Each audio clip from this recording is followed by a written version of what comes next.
meet with our मंत्री जी के साथ। This way. Okay, thank you so much।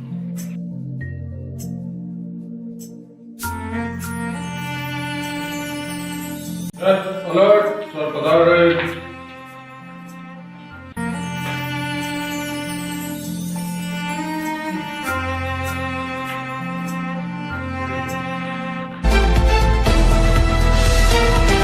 आज भी स्वागत करता हूँ आप सभी का मेरे एक्सक्लूसिव इंटरव्यू में। आज हमारे प्रोग्राम में है मंत्री जी। हम आज इनसे बात करेंगे सारे देश के मुद्दों के बारे में, जो भी हमारे देश में घटनाएं हो रही है, हम सारी बात करेंगे मंत्री जी के साथ। तो हम शुरू करते हैं। First of all Republic day की हार्दिक शुभकामनाएं मंत्री जी आपको एंड हमारे पूरे देशवासियों को।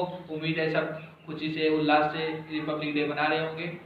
सो मंत्री जी, आवर फर्स्ट क्वेश्चन इज, आपकी लाइफ में कभी काफी उतार चढ़ाव रहे हैं, आपने चीजें फेस की और बहुत कम उम्र के अंदर आपने बहुत कुछ अचीव किया, तो वो ये सब आपने कैसे किया? देखिए, अचीव करने की बात है, वो सब अपनी मेहनत पे होता है। बट मैं अपने उतार चढ़ाव की किससे बता के सिंपैथी हासिल नहीं करना चाहता, क्योंकि मैं बताऊं कि मैंने ये किया वो किया और लोगों से सिंपैथी हासिल नहीं करना चाहता, ये मैं अमीन नहीं है।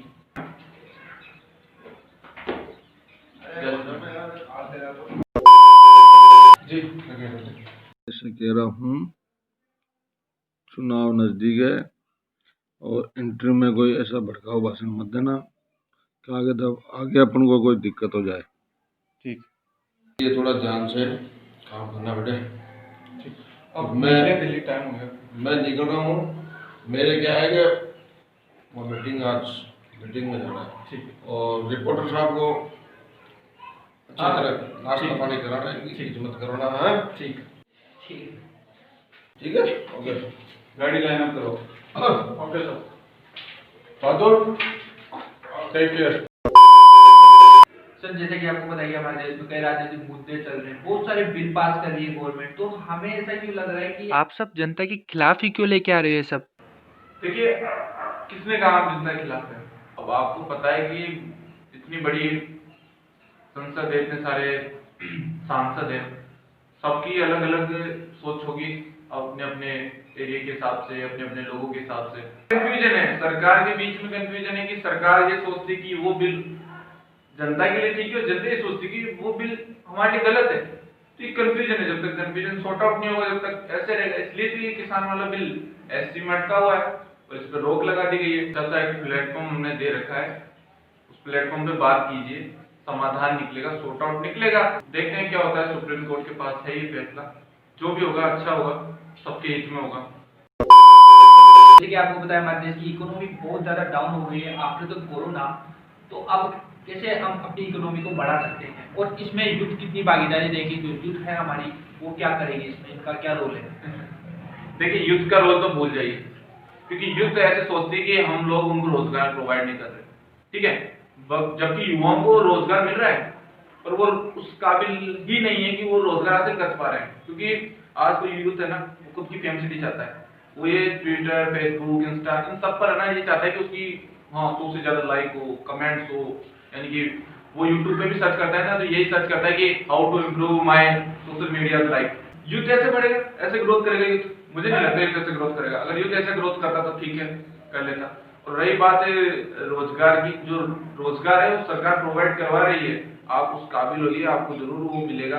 और इतने सारे प्राइवेट सेक्टर रोजगार, इतनी सारी कंपनियां इंडिया में इन्वेस्ट कर रही है कि रोजगार ऑटोमेटिक ग्रोथ होने वाला है। बस यूथ, यानी कि मंत्री जी कहीं ना कहीं मानते हैं कि हमारे एजुकेशन सिस्टम में कमी है।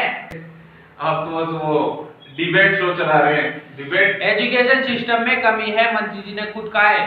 देखिए, मैंने ये नहीं कहा। ये कमी किस लिए है? क्योंकि सरकार ये योजना नहीं ला रही है। आप बोलने का मौका तो दीजिए। मौका है, आपकी बात बोलिए, मैं कोई आर मर्द नहीं हूँ। सिस्टम में कमी हो सकती है, मैं इस चीज को नहीं नकार रहा, पर एजुकेशन सिस्टम में कमी पढ़ाने वालों की नहीं है, पढ़ने वालों की है। के लिए सोच रहा है कि उसको बस फेमस होना है, फेमसिटी चाहिए, उसको ये नहीं सुनना कि उसके ब्रेन को भी डेवलप करना है। एक ये जो आजकल छोटे मिनी शॉर्ट्स वाले वीडियो बना रहे हैं, उस प्लेटफॉर्म पे आ जाने से यूथ सक्सेस लेवल पे नहीं है, उससे देश की जीडीपी घट रही है। उनको सोचना चाहिए कि युवा ही जीडीपी बढ़ाने का एक बहुत बेहतरीन सोर्स है।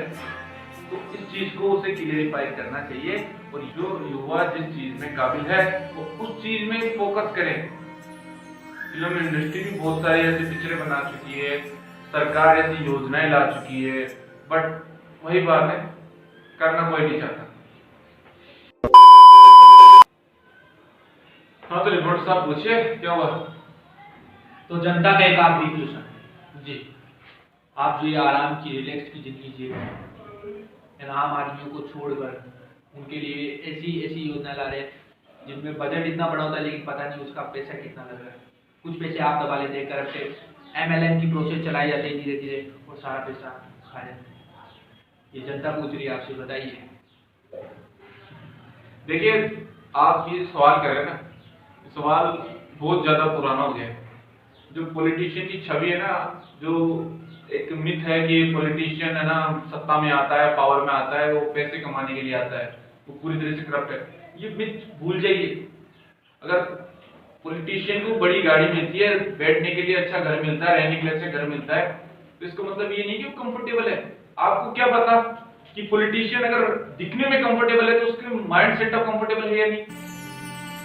उसके दिमाग में चलता रहता है कि वो ऐसा क्या करे कि है ना अपनी जनता को कंफर्टेबल लाइफ रख सके।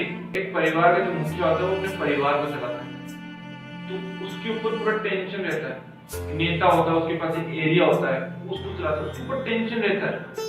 इसी तरह मिस्टर प्राइम मिनिस्टर 138 करोड़ जनता को संभाल रहे हैं। उनके चेहरे से लगता है, उनकी मुस्कुराहट से लगता है आपको आप लोगों ने चुना है। ये गणतंत्र है। आज गणतंत्र दिवस के ऊपर हम बात कर रहे हैं, तो ये गणतंत्र है, जनता के द्वारा चुना गया ऐसा नेतृत्व जनता का सेवा करे, और वो जनता की सेवा कर रहा है। जनता ने ही तो चुना है इसे, जनता ने ही तो वहां तक पहुंचाया उसे। बिल्कुल बिल्कुल, बड़े बड़े लोगों ने हमारे देश को बचाने के लिए बलिदान दिए। इस चीज को आप फोकस कीजिए और समझिए, और जनता को कहिए कि जो पॉलिटिशियन की पुरानी वाली छवि है ना वो मिट चुकी है। जो अब पॉलिटिशियन है, जो युवा पॉलिटिशियन है खासकर, वो देश को बढ़ाने में लगे हुए हैं।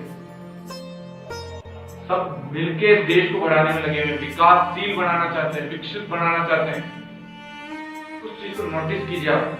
मैं इतना ही कहना चाहूंगा। और जनता जनार्दन है और आप लोग ही सुनने वाले हैं, और मैं उनका रेस्पेक्ट करता हूँ हर चीज में। जो भी सरकार कभी भी आती है, किसी भी सत्र में आती है, किसी भी चुनाव में जीत के आती है, वो जनता को ही चुनने वाली होती है, जनता द्वारा ही चुनी गई होती है।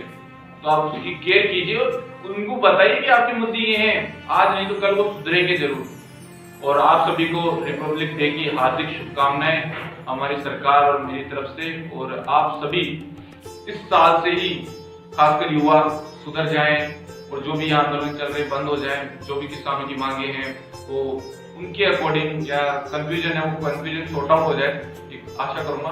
और मैं इतना ही कहना चाहूंगा, जय हिंद जय भारत। तो ये थे हमारे MP जी, और ये था उनके साथ। Thank you so much for giving us exclusive interview with the politician. Sir आप सीरियस हो गए थे क्या? तो बहुत ज्यादा इंटरव्यू ले रहे नहीं होगे तुम। डायलॉग कैसा लगे वैसे? लिखा हो तो उसके बाहर तो था नहीं ना कुछ, तो रिटर्न में से पूछे थे सर आप बड़ा